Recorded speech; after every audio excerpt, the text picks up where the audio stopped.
दुनिया ने दो तरह के लोग पैदा किए, वे दोनों ही अधूरे हैं। एक आदमी है जो गति को इतना पकड़ता है, बाजार में, दुकान में, व्यापार में, राजनीति में गतिमान रहता है। वो ये भूल ही जाता है कि मेरे भीतर एक केंद्र भी है, उसी केंद्र के ऊपर ये सारी गति है, और वो केंद्र चलता नहीं, चलायमान नहीं है, स्थिर है। वो भूल ही जाता है। यही भूल उसका दुख बन जाती है। फिर इस भूल से एक दूसरी भूल पैदा होती है। फिर वो सोचता है, जब थक जाता है, ऊब जाता है इस दौड़ धूप से, इस आपाधापी से बेचैन हो उठता है, तब वो सोचता है छोड़ो सब गति, अब तो स्थिर हो जाओ, ठहर जाओ, हटाओ सब ये भाग दौड़, अब तो उस केंद्र को पालो जो चलता ही नहीं।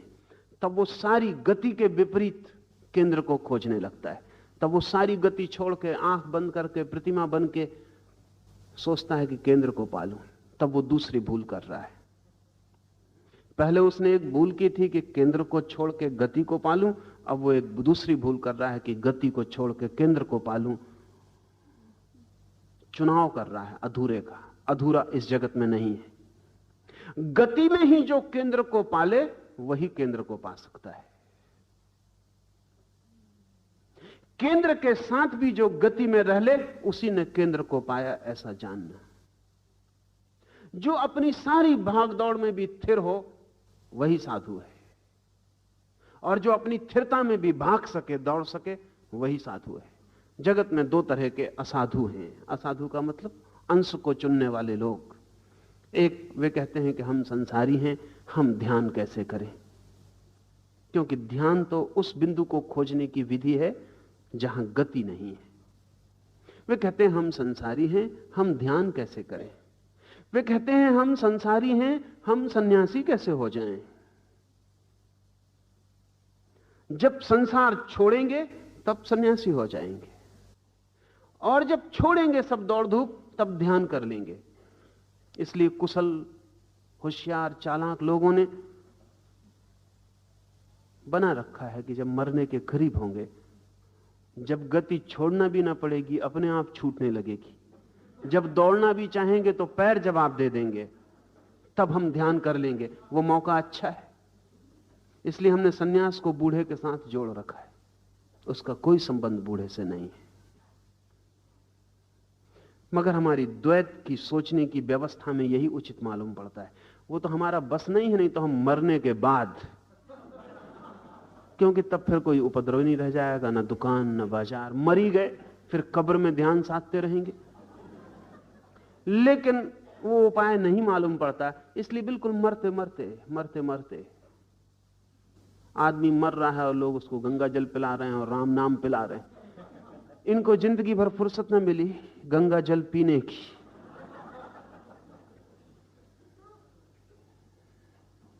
बहुत काम था, व्यस्त थे, और जल्दी भी क्या थी, आखिरी क्षण पी लेंगे। ये जो मेरे पास लोग आते हैं, वो कहते हैं कि हम संसारी हैं, हम ध्यान कैसे कर सकते। वो क्या कह रहे हैं? वो यही कह रहे हैं कि अभी हम गति में हैं, तो हम ठहर कैसे सकते हैं। उनको हम जरा और तरफ से समझें। आप किसी से जाके कहें कि मैं तो दिन भर काम में लगा रहता हूं, इसलिए विश्राम कैसे कर सकता हूं। विश्राम तो विपरीत है। किसी से आप कहें कि मेरा तो काम जागने का, मैं सो कैसे सकता हूं। लेकिन दिन भर आप जागते हैं और रात आप सो जाते हैं। न केवल इतना, बल्कि जितना ठीक से जागते हैं उतना ठीक से सो जाते हैं। सोना और जागना विपरीत आपको दिखाई पड़ते हो, विपरीत नहीं है, परिपूरक है। जो आदमी दिन में ठीक से जागा है, रात गहरी नींद सो जाता। जो आदमी दिन में ऊंघता रहा है, वो रात सो नहीं पाता। जो दिन भर खाली बिस्तर पर पड़ा रहा है, वो रात कैसे सो पाएगा। अगर हमारा तर्क सही होता तो जिसने दिन भर ऊंघने का अभ्यास किया उसको गहरी नींद आनी चाहिए, क्योंकि दिन भर का अभ्यास ही है और अभ्यास का तो फल मिलना चाहिए। ये क्या उल्टा हो रहा है। और जो आदमी दिन भर गड्ढा खोदता रहा, लकड़ियां काटता रहा, पत्थर तोड़ता रहा, इसको तो रात नींद आनी ही नहीं चाहिए। दिन भर का अभ्यास जागने का, लेकिन जो दिन भर लकड़ी काटा है वो बिस्तर पे गिरता भी नहीं और नींद आ जाती। उसे पता भी नहीं चलता कि कब उसके शरीर ने बिस्तर को छुआ, उसके पहले उसके प्राण निद्रा को छू लेते। और वो जो आदमी दिन भर ऊँघता रहा है, अपनी आराम कुर्सी पे बैठा रहा है, बिस्तर पे लेटा रहा है, वो रात करवटें बदलता। आपको पता है ये करवटें परिपूरक हैं। जो दिन में नहीं कर पाया वो उसे रात में करना पड़ता। उतना श्रम तो करना जरूरी है। 1500 करवटें बदल के थोड़ा बहुत सुबह सुबह सो पाता है। ये करवटें जिसने लकड़ी फाड़ी है दिन में ही बदलनी उसने, और अच्छी तरह बदलनी। बिस्तर भी कोई जगह है व्यायाम करने के लिए, लेकिन अधिक लोग जो दिन में व्यायाम नहीं कर रहे रात बिस्तर में व्यायाम करेंगे ही। उनकी जिंदगी बड़ी अस्त व्यस्त हो जाएगी। जब व्यायाम करना था तब वे ऊँघते रहे, जब सोना था तब वे व्यायाम करते रहे। उनका सब जीवन विपरीत जालों में उलझ जाएगा अपने ही कारण। नींद विपरीत नहीं है जागने के। लाओस से कहता है गति विपरीत नहीं है, स्थिरता के परिपूरक है। तब एक नया आयाम खुलता सोचने का। इसका मतलब ही हुआ कि दौड़ते हुए भी ऐसा हुआ जा सकता है कि भीतर कोई न दौड़े। और जब तक ऐसा सूत्र न मिल जाए कि दौड़ते हुए भी आप जाने कि आप नहीं दौड़ रहे हैं, तब तक आपको जिंदगी के रहस्य का द्वार नहीं मिलेगा। तब काम करते हुए भी कोई विश्राम में बना रह सकता है। और तब जीवन के सब द्वंद्वों के बीच में एक सूत्र मिल जाता है। तब रात सोए हुए भी भीतर कोई जागा रह सकता है। और तब दिन के सारे श्रम के बीच भी भीतर कोई विश्राम में बैठा रह सकता है। और तब चाहे जीवन में कितनी ही धूप हो, भीतर एक छाया बनी रहती है। और चाहे कितनी ही बेचैनी के बवंडर उठे, एक केंद्र पर सब शांत और मौन रहता है। और मजा यह है कि जितनी तीव्रता होती है इन बवंडरों की, उतनी ही गहरी वो शांति अनुभव होती। वो इससे नष्ट नहीं होती, क्योंकि ये परिपूरक हैं। इसलिए जीवन में जितना तूफान होता है उतनी ही गहन शांति का अनुभव होता है। और जीवन में चारों तरफ कितने ही दुखों की वर्षा होती रहे, एक भीतर सुख की वीणा बजती रहती। जितने जोर से दुखों की होती है वर्षा, उतने ही जोर से उस वीणा का स्वर गतिमान हो जाता है, क्योंकि परिपूरक है, विपरीत नहीं है, एक दूसरे का दुश्मन नहीं है, साथी है। अद्वैत की यह अनूठी बात है। लाओस से अद्वैत की दिशा में यह अनूठा कदम उठा रहा।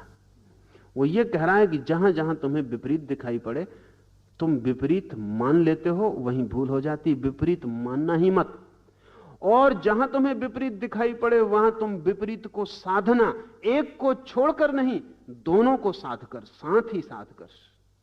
इसका मतलब हुआ कि संन्यास अगर वास्तविक हो तो संसार में ही हो सकता है।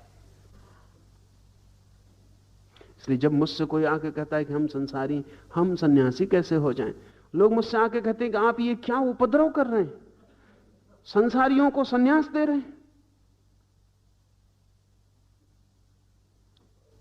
सन्यास तो तभी हो सकता है जब कोई घर द्वार छोड़कर, सब छोड़कर भाग जाए। पलायन में ही सन्यास हो सकता है, त्याग में ही सन्यास हो सकता है। उनका कसूर नहीं है, द्वंद्व की भाषा में सोचने की आदत। मेरी दृष्टि में तो सन्यास हो ही केवल संसार में सकता है। और जिसका सन्यास संसार में नहीं हो सकता, उसका सन्यास कभी नहीं हो सकता। लाओस से कहता है इसलिए संत दिन भर यात्रा करता है और फिर भी यात्रा नहीं करता। बुद्ध 40 वर्ष तक चलते रहे। ज्ञान के बाद ही वो बुद्ध हुए। 40 वर्ष तक चलते रहे, एक गांव से दूसरे गांव, दूसरे गांव से तीसरे गांव, अनथक यात्रा चलती रही। एक शिष्य उनका मोग्गलान एक दिन बुद्ध को पूछता है,